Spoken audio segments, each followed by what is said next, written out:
കേന്ദ്ര ക്യാബിനറ്റ് മന്ത്രിയും ബീഹാർ രാഷ്ട്രീയത്തിലെ പ്രമുഖനുമായ ജിതൻ റാം മാഞ്ചിയുടെ ഹിന്ദുസ്ഥാനി അവാം മോർച്ച പാർട്ടി ബീഹാറിന് പുറത്തേക്ക് പ്രവർത്തനം വ്യാപിപ്പിക്കുന്നു. ഇക്കഴിഞ്ഞ ബീഹാർ നിയമസഭാ തെരഞ്ഞെടുപ്പിൽ NDA മുന്നണിയിൽ 5 സീറ്റിൽ ഉജ്ജ്വല വിജയം കൈവരിച്ച ആത്മവിശ്വാസത്തിലാണ് ദക്ഷിണ ഭാരതത്തിലേക്ക് കൂടി പ്രവർത്തനം വ്യാപിപ്പിക്കാൻ പാർട്ടിയുടെ ഉന്നതാധികാര സമിതി തീരുമാനിച്ചത്. ഹം പാർട്ടി കേരളത്തിൽ മികച്ച പ്രകടനം കാഴ്ചവെക്കാനാകുമെന്നാണ് ദേശീയ ഓർഗനൈസിംഗ് സെക്രട്ടറി സുബീഷ് വാസുദേവ് പ്രതികരിച്ചത്. പ്രചാരണ വിഭാഗം മേധാവി ബൈജു തോമസ് കൂടി വാർത്താസമ്മേളനത്തിൽ പ്രതികരിച്ചു.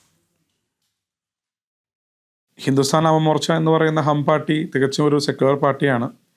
NDA മുന്നണിയിലെ പഞ്ചപാണ്ഡവരിൽ ഒരാളായ ശ്രീ ജിതൻ റാം മാഞ്ചി ബീഹാർ തിരഞ്ഞെടുപ്പിലെ പൂർണ്ണ വിജയത്തിന് ശേഷം ഇപ്പോൾ കേരളത്തിലേക്കുള്ള ഒരു മുന്നേറ്റം തയ്യാറായി കഴിഞ്ഞു.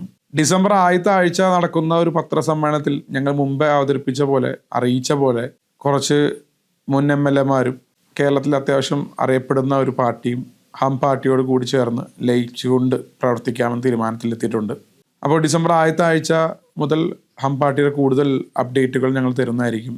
ദേശീയ അധ്യക്ഷൻ എന്ന നിലയ്ക്ക് ഞങ്ങളുടെ ശ്രീ സന്തോഷ് മൻസാർ ബീഹാർ മന്ത്രിയായി ഇപ്പോൾ സത്യപ്രതിജ്ഞ ചെയ്ത് കയറി കഴിഞ്ഞു.